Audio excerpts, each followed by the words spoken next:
I wrote, I believe, like the first 10 pages, and I hated them together. Interesting. They were so toxic, and I think there's a difference between light enemy banter and people who genuinely they didn't like each other. Yeah. And it would have taken a lot to make me get them to a place where they could be together. And my gut the whole time said that this is not right. This is not the pairing. Yeah.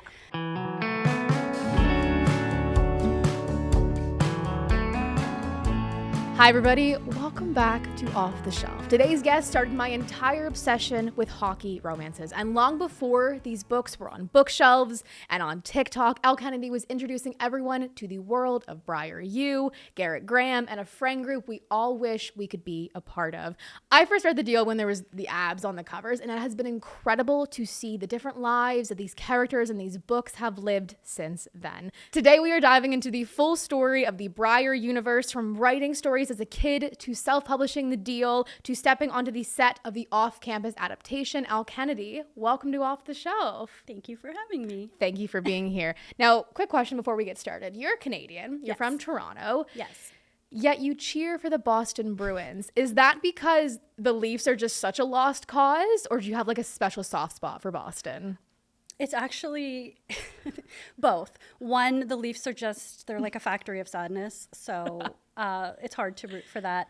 And two, it actually started off as a joke. I was dating somebody who was a huge Leafs fan, but like obsessive. And we went to a game and they were playing against Boston. And just because I was just a jerk, I was young. It was like in my teens, I think, or late teens. And he was just so obsessed. So I was like, you know what? I'm going to root for Boston tonight. And they ended up winning, and everyone in the crowd hated me because I was like rooting for them. And I don't know, it kind of stuck. You know what? That's pretty incredible. I would do the same thing. I would do that petty shit where I'm just going to cheer for the other team. Yeah. Plus the Leafs just... I like the Leafs. My sister's a big Leafs fan. My brother-in-law, like, they have all like the old school, like, retro jerseys, so they're very much into the Leafs, and I do hope they win one day. I will. Me too. What is it, the 60s? Is that the last time they've won? I think so. Okay, we can move on from that then, because it might be like 2060 and before they win again. Yeah. Let's get into your writing. What drew you to writing around the age of 6?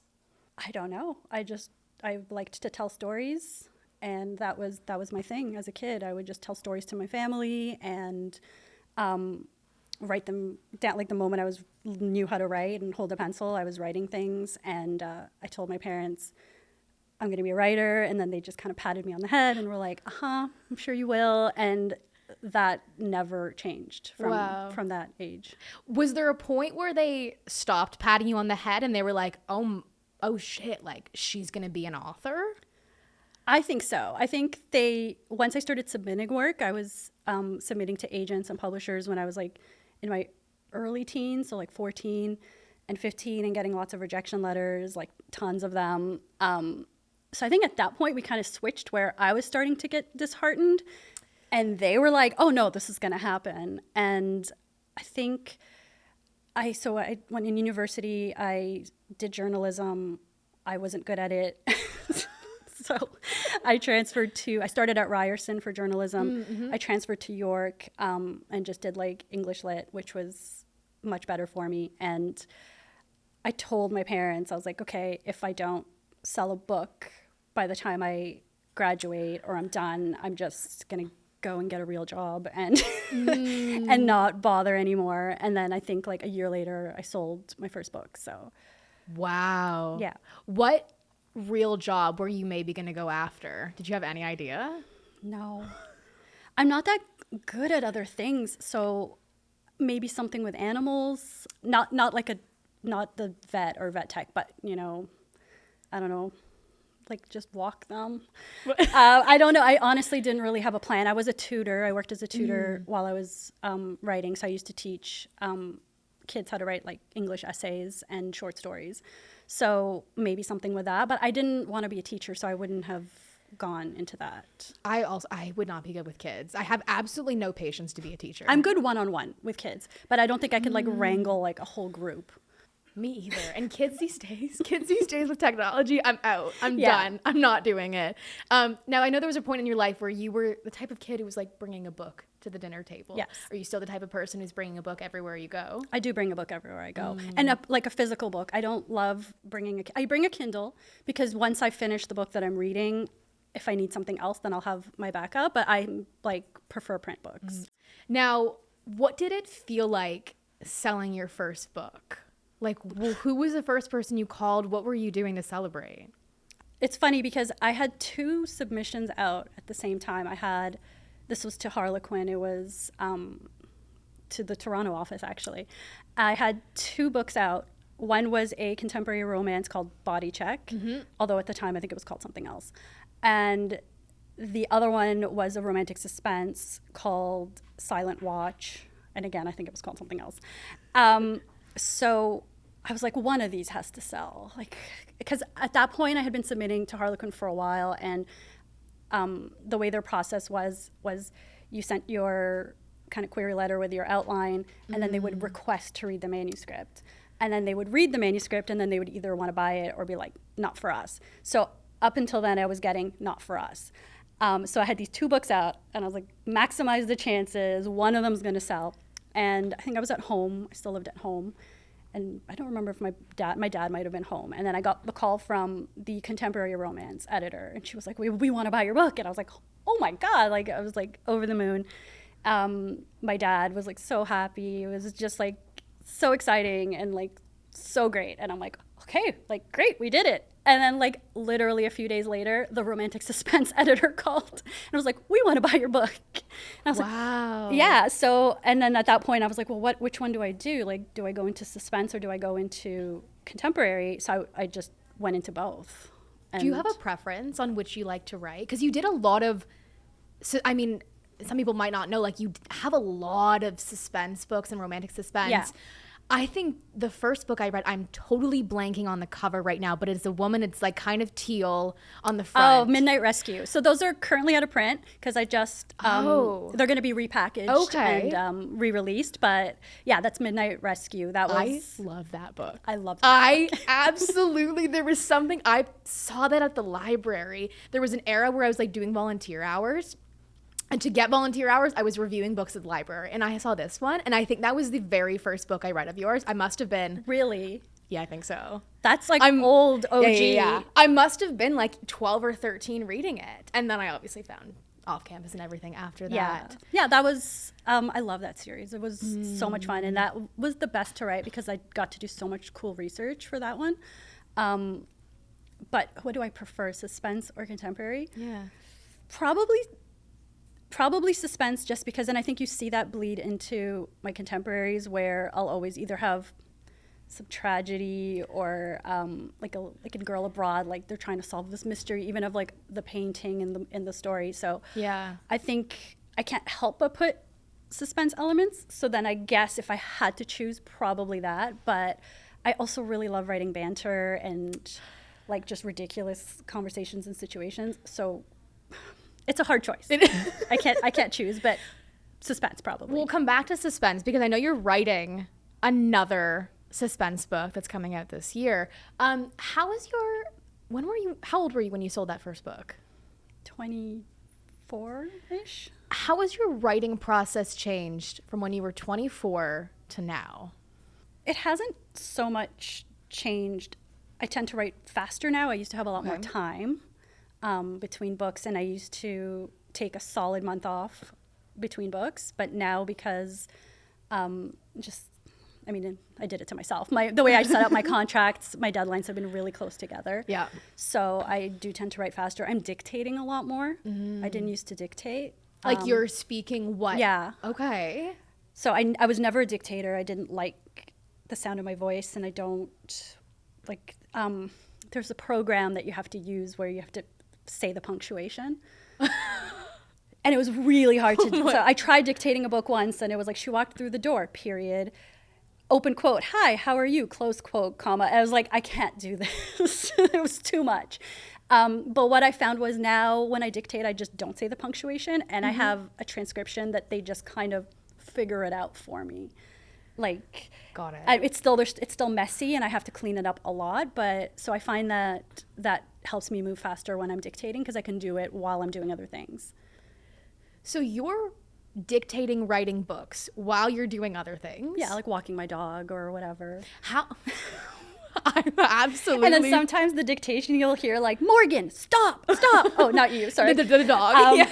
Yeah, because he would always get into things. And so it picks it up in the transcription, and I'm cleaning it up, and I see like me talking to the dog. So yeah. How easily, like, I mean, if you're dictating, it must flow out of you quite quickly, or do you have like, I'm honestly just fascinated. Are you referencing like the outline in your head as you're speaking, or are you just like, this is how this story is going? I usually know what I'm going to dictate. So I have my outline. I know what kind of scenes are coming up, and I'll just get it out, and then I fix it up. Like, the dictation is not the final. I'll go through it. I'll go over the file. Sometimes I'll leave things out, like they will be, talking, whatever, and then there's supposed to be a kiss, and I'll be like, okay, now write a kiss, and then I'll just skip that part, or I'll be like, okay, insert sex scene, and just if I don't feel like doing something, or if it's research that I don't know yet, like for Love Song, there was stuff about Lake Tahoe that I wasn't sure about the descriptions, so I would be like, note to myself, okay, insert description of community center, right, and then I would go research it, okay, what's it like, and then write that in.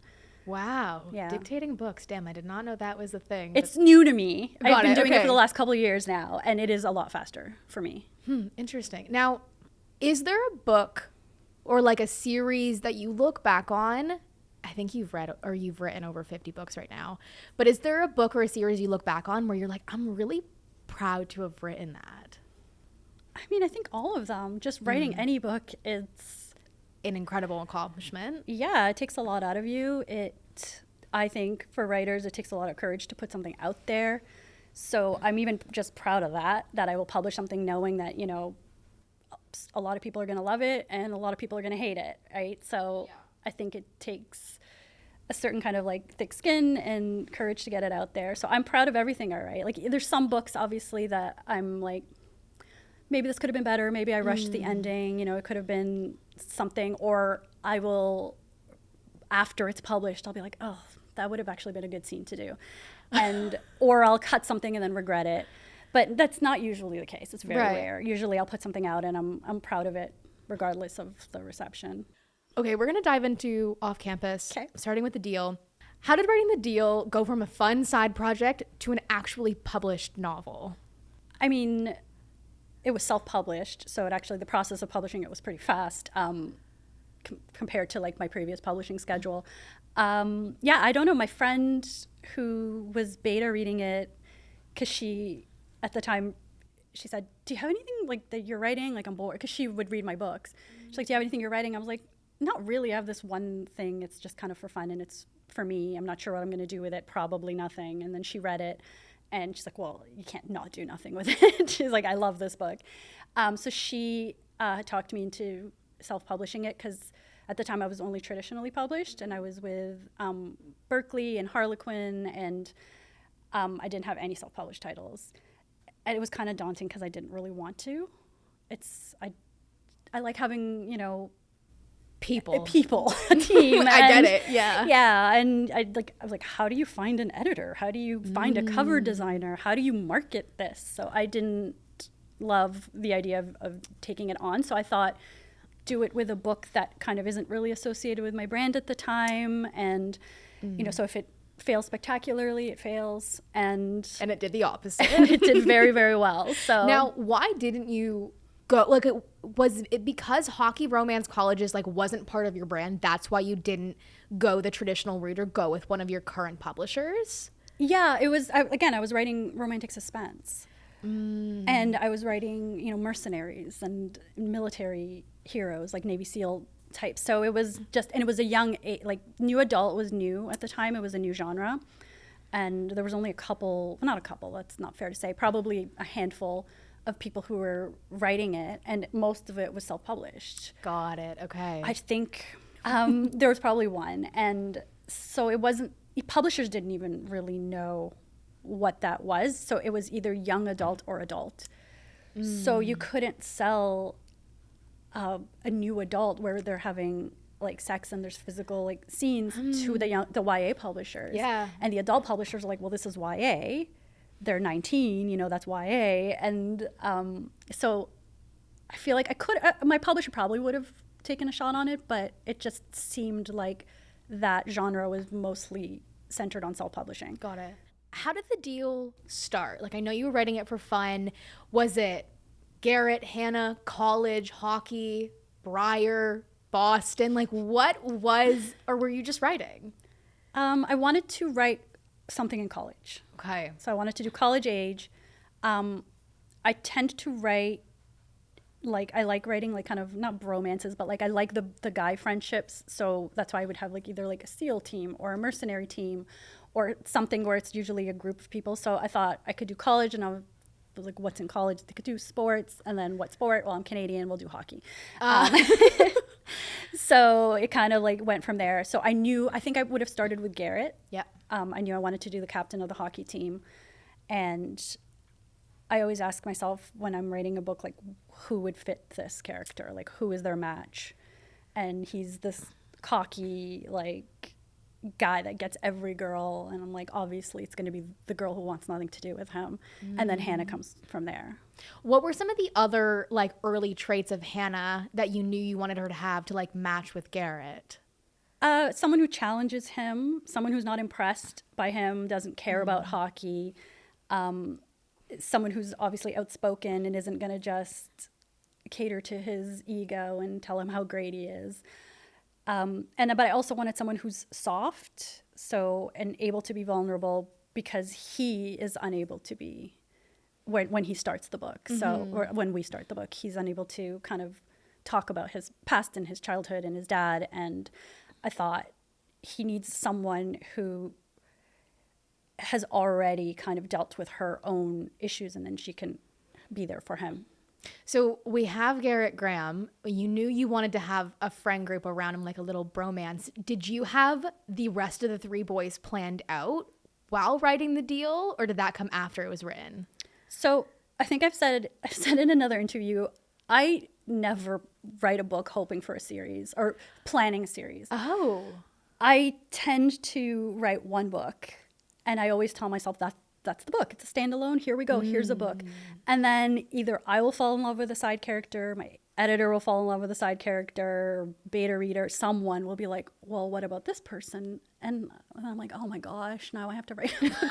So it always ends up being, for some reason, I think Girl Abroad, and then was my last real standalone. Yeah. For Harlequin, I did write quite a lot. But even if you look at my old titles, like, I would write a lot of duets for Harlequin because there would be a side character that someone would like, and we would have to do a second book.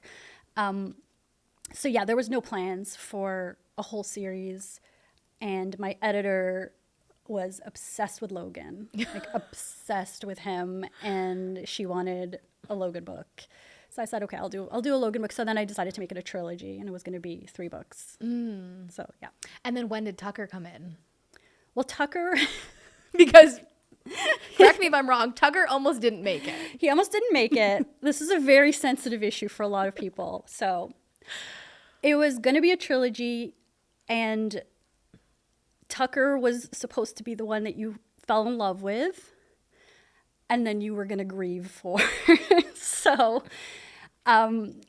it was going to be, and I always knew that for Dean, because even when I introduced him in the deal, I was like, this guy's so perfect. His life is so perfect. Someone needs to, like, destroy his life.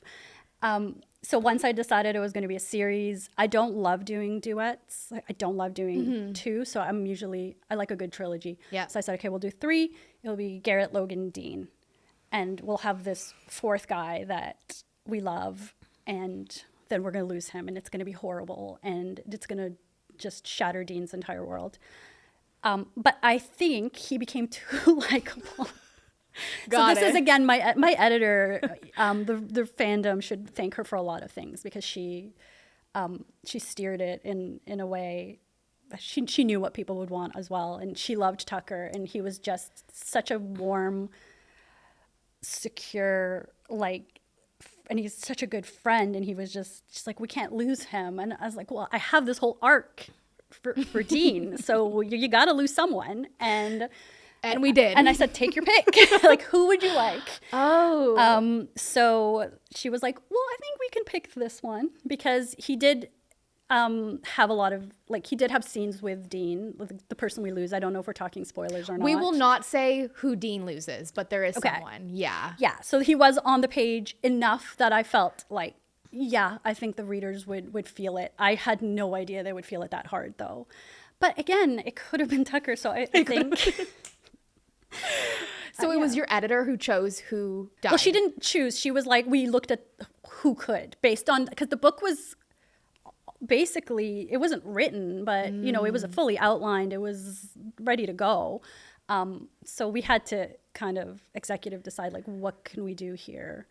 And so we executive decided together on that. Wow. Yeah. Now, was there any other like early plans for off campus or the deal that like you had like wanted the series to go in a direction and then it didn't end up going there? Yeah, I think the other thing that people either don't know or they do know, and then they some people are still angry about it. Originally, Dean was paired with Sabrina, who is the heroine of The Goal. She ends up with Tucker. Spoilers. It's spoiler. Yeah, it's okay. But she shows up in book 2 in The Mistake, and they have a very charged, like, angry encounter at the party. Like, she calls him like Richie Rich, and she hates him and he hates her, and it was just very enemies to lovers. So that was my original plan for Dean, and I wrote, I believe, like the first 10 pages, and I hated them together. Interesting. They were so toxic, and I think there's a difference between enemies to lover, like light enemy banter, and people who genuinely they didn't like each other. Yeah. And I it would have taken a lot to make me like get them to a place where they could be together. And my gut the whole time said that this is not right. This is not the pairing. Yeah. So we pivoted, and I was like, okay, well, who could he be with? That's kind of why, like, you really need to ask who is the best person for your hero or heroine. And sometimes the best person you think it is at the beginning, and then you're like, no, that's not the best person. And I announced Allie as his love interest in my newsletter. And there was like a lot of angry people. Really? So yeah, because people expected it to be Sabrina. Like, you can usually see who I'm setting up. Yeah. In each book. So but I guess there was no setup because the deal and the mistake had already been written. Yeah. Okay. So for Allie, they're like, what, Allie? Like, why? Because it was Sabrina. And yeah. So that's one thing that we pivoted from, or I pivoted from. And I think Allie and Dean are probably like one of the best couples in the whole the whole Briar universe. So I'm glad I went with my gut on that one. Yeah. They are my favorite. I will say I think The Score is my favorite, which you had so great when we had lunch last year. I should have brought it. It slipped my mind. I got all the regular copies, but I did not bring. You're a Deanie baby. I had a signing, and that's what they call themselves. Like, what do they call themselves? Deanie babies. They're like, oh, we're all Deanie babies. And I was like, I love this. Damn. Yeah. Does every guy have a different name for the That's the only one I know. fan club? I don't even know what to call it. That's the only one that I've ever heard. I've never heard like Logan. I couldn't even think of it. Yeah, I'm not sure. Yeah. Yeah. So no, the special edition copy that I have of The Score is an absolute prized possession on my bookshelf. So much that it stayed on my bookshelf and is not here with us today. What was the deal originally called before your friends were like, no, we don't like that? It's called something like the other side of broken, or something about being broken. Oh. It had a very like emo title. It was very angsty. So then how did the deal come about? One of my author friends said, she's like, this is way too long. It's not going to look good on a cover. It's just too many words. And I said, well, I don't know. What do you want me to call it? And she's like, something short, something that just says what the story is. I'm like, I don't know. They make a deal. And then that was the title. Interesting. Now, to go back on Allie and Dean in a second, just because they are my favorite, did you know you were going to change readers forever when you wrote the scene Call Dean? No. Was that just like a regular scene? I mean, I love that scene. Okay. It's probably one of my favorite scenes in the whole series. There's a few scenes that I really like that is I don't cry a lot when I write. Like even if I kill someone off, like I don't usually cry, but there's a couple scenes that have made me tear up, and that's one of them. So I guess it makes sense that it resonated with readers. But yeah, it's a fan favorite. What are some of those other scenes that drove high emotions in you as the author? There's a scene in The Mistake where Logan goes to see Grace's dad, and he like breaks down in front of him, and her dad calls him son. And like if you read the book, you know, like he's got like a hard relationship with his dad. So like that one really made me cry. And in The Deal, when Hannah tells Garrett that she's broken, that one made me cry. And that actually made me cry in the show too. When I saw the scene in the show, I was like, I love this. The show? Yeah. Made me cry a lot more than I thought it was going to. Yeah. Where else did you cry? I cried okay. like a couple times too. Yeah, I know I for sure cried in episode 5 and in episode 8. Episode 5, what would have happened in episode 5? Is that Thanksgiving? I cried in the Thanksgiving in the car. I cried when Hannah's talking to her mom. And I cried when she's talking to Garrett the first time. So I cried 3 times. It was really good. Okay, there are show spoilers in here for those listening or watching. But I didn't say the context of the conversation. No. Yes, when Hannah calls her mom, and when her mom says, well, what did you do wrong? Yeah. Oh my God. I know. Just sobbing. And then I also cried when... I don't remember. This must be episode 8, maybe, when Hannah and Allie are chatting, and Allie goes, "You're the friend." Like, just... Yeah, that was great. Oh, man, they did a good job with the show. I've cried in every off-campus book. Every off-campus book. There's always one scene that gets me. Yeah. Now, 4 books, we've got, like, 8 main characters. Was there a character who came most easily to you, who just, like, flowed out of you? Probably Garrett. Garrett was really easy, just because... I don't know. The story just came. I knew him. Dean was pretty easy as well to write. So was Tucker. You know what? They're all pretty easy to write. Logan was a bit harder. I don't know why. I think him having to realize like that he wanted a relationship and not the person. I don't like people like having feelings for their friend's girlfriend. It's not my favorite thing to write. So being in someone's head where I'm writing that, I'm like, get over it, man. Yeah, it's tough. I know. I get it. But you have to be like sympathetic to him because it's him. It's not me. It's him. So, okay, interesting. So we have Off Campus. You've got these 4 books. Then we have The Legacy. We've got Briar U. We've got The Campus Diaries. And then we've got Love Song. When did you decide to start branching out this universe? Again, it's a problem. It's not a problem. We love it. Keep doing it. Look how many books. Like it's just Summer De Laurentiis was introduced in the score, and like I loved her so much, and so then I had to write the chase. But then I introduced her best friend, Brenna, and then I was like, well, now I have to do this. And then Hunter was actually introduced in The Mistake. So Hunter was not necessarily going to be a main character, but then once he moved in with the boys in the chase, I was like, I have to keep going. So every time I introduce someone, I end up really liking them and writing a book for them. Is it difficult to write books about the kids of these beloved characters? Because we have a preconceived notion of like who the character is in their 20s, and then we see them as a dad. It's hard, and this is why I don't like next gen books to write. I don't mind reading them, but I don't love writing them, and there's a couple reasons. One is it's hard to give them a conflict. Depends on the age of the characters, but like a lot of if it's college age, it's like parental issues, and I'm like, I can't make these parents bad because we love them. I can't kill anybody off. I can't make them get a divorce. So you're limited to certain conflicts for those characters. So that's one. And I don't like being limited. I like being able to, if I want to write, like she comes from a horrible household, I want to write that. So that's why I tend to not do them. And then the other thing is people are so attached to the college version of the character. So like they're, if someone was like, Garrett is the villain of the Graham Effect, and I said, well, no, Garrett is a dad. He's just And his daughter, like if my daughter did, which she, like, no spoilers, but like I would react the exact same way. So would my dad. My dad would be like, what on earth are you thinking? It doesn't make him a villain. It just makes him reacting the way a dad would.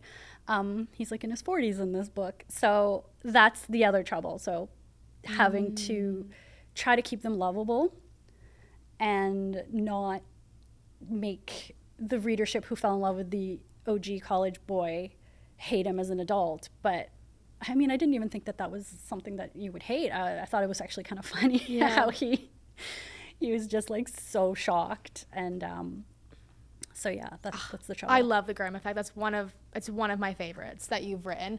Now, I have some like off-campus book character superlatives. So I'm going to give you something and you're going to say the first character that comes to mind. Okay. Your therapist is out sick for the day. Who would you want to take over? Hannah or Grace. Okay. Who would win Survivor? Tucker. Okay. Tucker would win. He's going to cook. He'll be able to sustain himself. Yeah, for sure. Who would make the worst roommate? Oh, God, I would hate to live with Dean.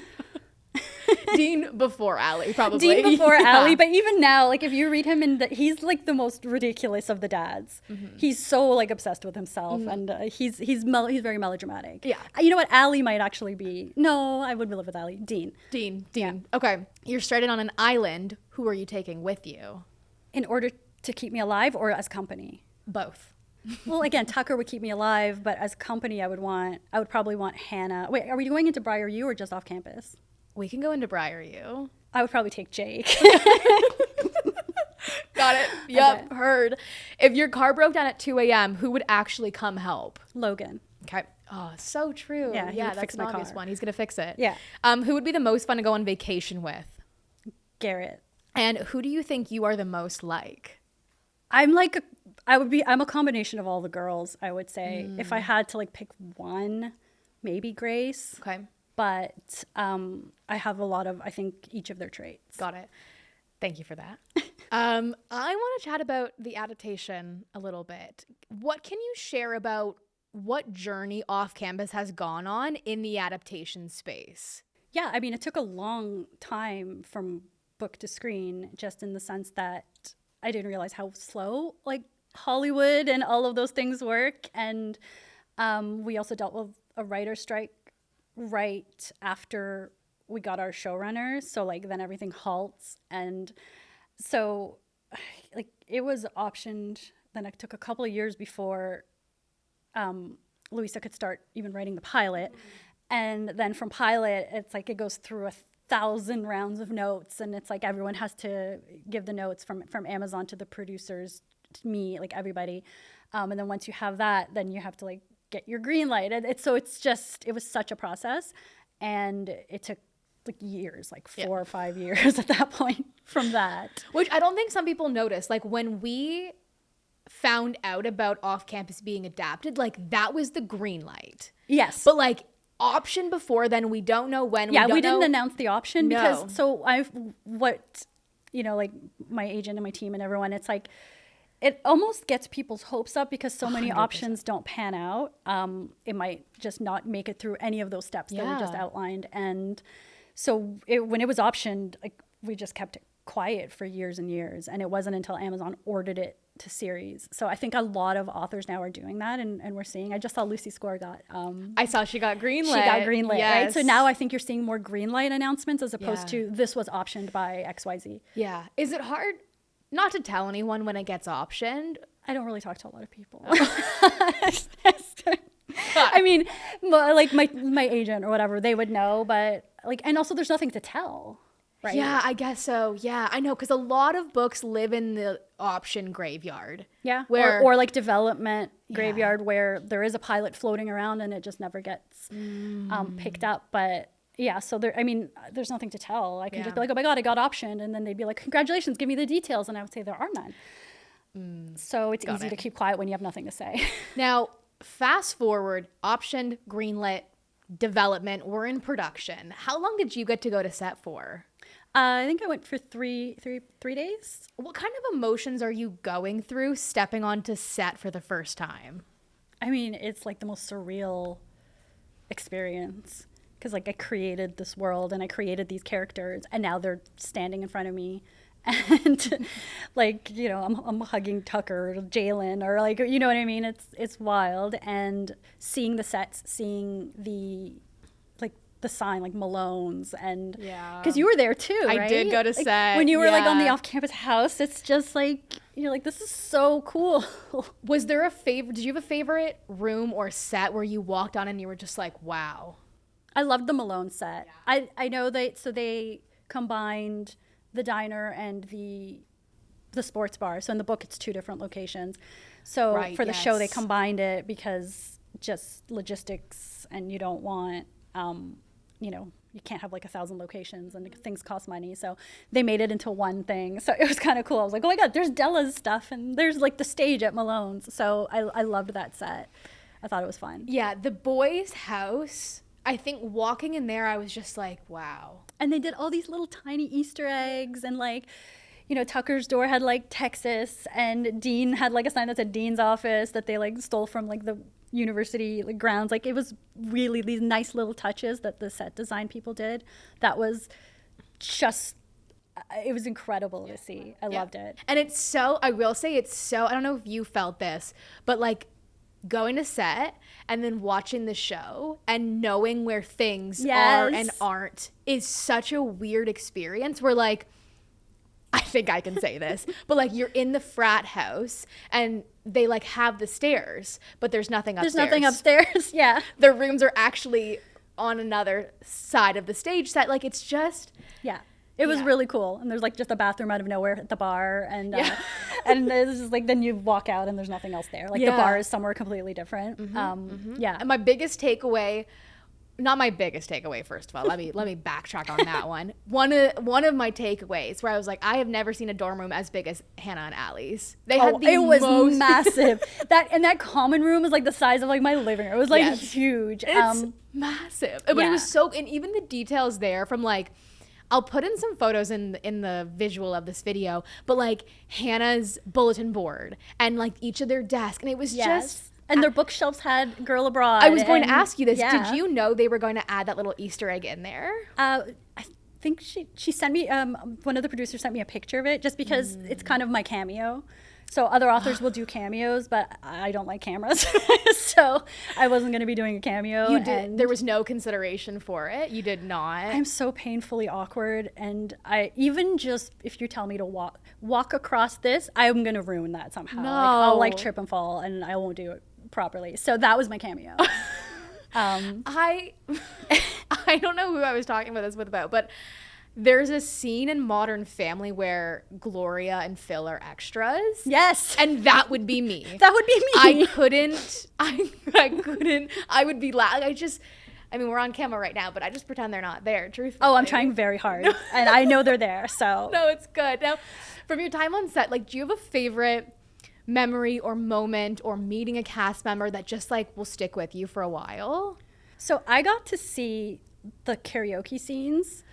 So I got to watch Ella singing Cherry Pie like 100 times in a row and Jalen singing Save a Horse, Ride a Cowboy. So that was a highlight. And he was so good. And he was just like hamming it up. It was great. And she was just fantastic. The choreography was like so good. And you just see like Belmont standing there as Garrett, like just, you know, smitten. Gazing at her. Yeah. Yes. So that was like kind of a highlight for me. And in terms of like the cast, they're all lovely, they're amazing, and we got to hang out. We got to maybe I'll share a picture with you and you can put it on the screen. There's a picture of like me and Mika both reading the score on Allie's bed. So that was like it's just so cute, and it was just like this was the coolest thing I've ever seen. Like you're Allie, you know, like I don't care that you don't have blonde hair, you're Allie. Like she's just, honestly, when I saw Mika, I totally forgot about the blonde hair. I go, Allie, born to play Allie. Yeah, 100%. I'm like, so yeah, when I met them all on set, and I was just. Yeah, and Ella is like Hannah, and Belle is Garrett, and, you know, they're all, like, they I can't even life. imagine. I'm not good at imagining people or faces or anything like that when I'm reading. But Same. now when I do, I just see the cast. Yeah. That's all and it was kind of crazy to put Hunter Davenport in. I was like, whoa. And then no one was allowed to talk about that for the whole press tour. And it was always like to reporters, you give them like, you cannot mention this because it is a huge spoiler. Yeah. So people, like, they managed to keep that under wraps. Like, and Charlie, who played him, like, no one had a clue that he was even in this and that he was Hunter. It's so impressive. So I got to watch it early, and then I had to keep my mouth shut about the show. I'm crying to myself. And then my mom had seen, and my mom, like, she's a reader. She does not watch or read, like, college level stuff. And she goes, Mo, like, can you watch Off Campus? She's like, I want to watch it. I go, you know what, Off Campus? And this is like, my mom is just like, she likes thrillers and historical fiction. And I go, yeah, I'll watch Off Campus with you. But we get to the end. It's just like, I had never seen, like, I understood who Hunter Davenport was. My mom goes, who's this guy? I go, yeah. You don't understand though, but it was such a good moment for the readers. I thought so too, because, and when we were talking about it, and the Amazon team was telling me about this plan, and it was like, viewers are going to be shocked because they know him as the guy Carter or whatever. Yes. Right, they're going to be like, oh my God. And so that's their holy crap moment. But the readers, their holy crap moment is like, wow, like we got Hunter. Yeah, my mom was like, I thought his name was like Carter. Yeah. And I go, no, you don't get the lore. You need to go read the books and everything. You get it. Now, you had mentioned you got to see the scenes of the karaoke. What other scenes did you get to see while you were on set? I saw the bathroom with the J-Lo and Maverick when Allie's in the bathroom complaining about Sean, and Dean comes out and she tells him he's disgusting for hooking up in the bathroom, and then tells the girl, like, but you're a sweetheart. And then so I watched that, and oh my gosh, I got to see the locker room scene with Dean and Garrett, where Garrett asks him for advice on how to handle Hannah's first time. Oh, yes. So I got to see that, which was really good. And Steven was doing a couple of like ad libs at the end of each one, and it was fun. Well, was this your first time ever on a set before? Yes and no. I was actually, like, when I was 12, an extra on was I 12? I don't even know how old I was. You can do the math, but it was the movie Tommy Boy. You were an extra. You've been on camera. But we got cut. Oh. Because we kept looking at the camera. So there was like a scene where I think they were maybe in a bank. I'm blanking. I was young. Yeah. And we had to walk across a bank, and we never made it into the movie. It was like me and my friend. And her dad. I think we were supposed to be his kids or something. Maybe they decided that we didn't belong in the bank. I don't know. And you looked at the camera. I did look at the camera. Did they tell you not to look at the camera after that? And did you look at it again? Or you're okay? I think we only did one take. I think they realized it was not going to work, and then they ushered us off, and I think we got paid $150, and then we were taken away. Yeah. Okay. They gave us an envelope full of cash. Wait, that's crazy. Yeah. So I have been on that set. I've been on photo shoot sets. Yes. So I've been, but not like where there's a director and they're like action and like they do so many takes, like a million takes, and I never got the little headphones, and so that was fun.